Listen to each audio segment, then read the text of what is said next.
Casual lover. We have been sleeping together for only a week, but already there are several things that I have noticed. First, I noticed that you turn the lights off in the bathroom before you ask me if I would like to shower with you. When you invite me, I also notice that there's no tone of underlying expectation in your voice that I will say yes. I'm a never noobs. Afterwards, in bed, I noticed that you moved the sheets slightly to cover me in areas in which I feel most vulnerable. It is worth mentioning that you barely know me at this point. You don't even know what kind of car I drive, and yet you know this about me. It's a Toyota, by the way, and yes, it was a great lease deal. Of course, I've literally told you that I don't like certain areas of my body touched, so I suppose you had a heads up there. Only in passing ways is what I often say.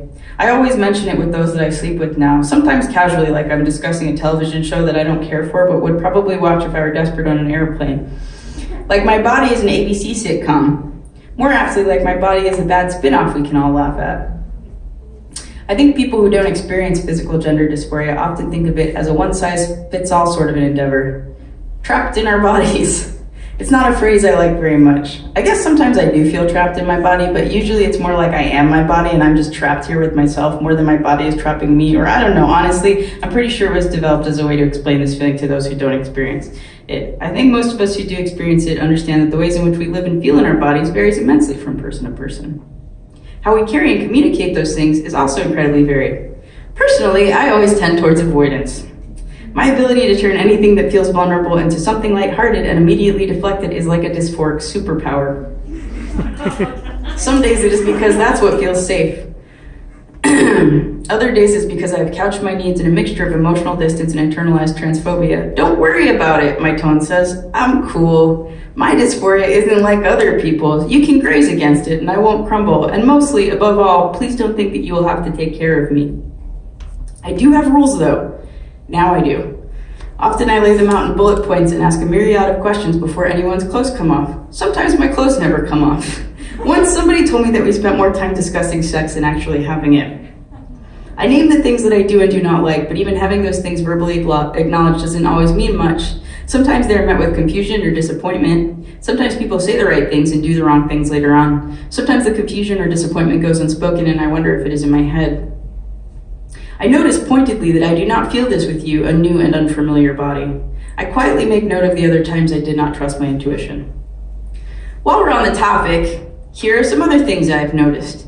It seems like we're into similar freaky shit, and that's cool. But I also notice the subtlety with which you slip a hand under my head before it hits the hard wood. Thank you. There's nothing like a concussion to ruin an otherwise perfectly positive casual sexual encounter. I notice when you bring me a glass of water in the morning. Don't laugh. I mentioned it to my friends and they all laughed. I think they assume that a glass of water is literally the bare minimum of all possible expressions of kindness that one could receive from a sex partner, but I don't take these small kindnesses for granted. It is too difficult to accept kindness from those I sleep with, to find those who are able to be kind, to believe that I deserve kindness, to not push it away like a hot coal, but to hold it in my hands, careful and aware of my discomfort. It has not always been like this. It may not always be like this. Okay, not to be a total bummer here, but obviously the reason that I've noticed that you are an exceptional casual lover is because of all the not so great ones I've encountered. To my casual lovers and to some would-be lovers who are rough and reckless with me in the wrong ways, I forgive you. We're not cool, like don't get me wrong, this will never happen again, but I forgive you. To those who became cruel when faced with perceived vulnerability or rejection, I forgive you too. To those I was too clumsy or scared or oblivious to communicate my needs to, I forgive myself. And to those I shrink away from, unable to explain my need for distance in any way removed from its relationship to you, I am sorry. It is likely not you. Although sometimes, if I'm being honest, it is you. Regardless, I am working on it. Dear current lover, I know that one or both of us may mess up should we continue to sleeping together. Many times with many partners, I've said yes to things I was lukewarm on, but this is to be expected as I continue to amble through life learning what a yes actually feels like. I know that what is important now is finding those who are ready to hear the word no, who don't hear the word as a personal rejection or reflection upon themselves, those who check in to listen for it when it is there, and encourage it because they care, or at the very least understand that learning to assert a no strengthens the significance of what it means when we say yes.